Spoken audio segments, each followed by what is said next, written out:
How to clean your mechanical keyboard. 7 easy steps. Take a picture before you remove the caps, so you don't forget the correct place. Remove the keycaps by pulling gently. Fill a bowl with water and dish soap, and put the keycaps inside. Remember not to use hot water. Let them there for 2 hours.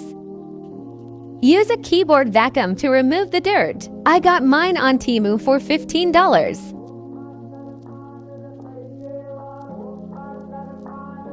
It also has an air-blowing side.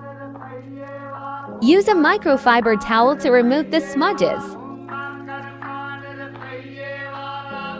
Wash the keycaps from the soap with clean water.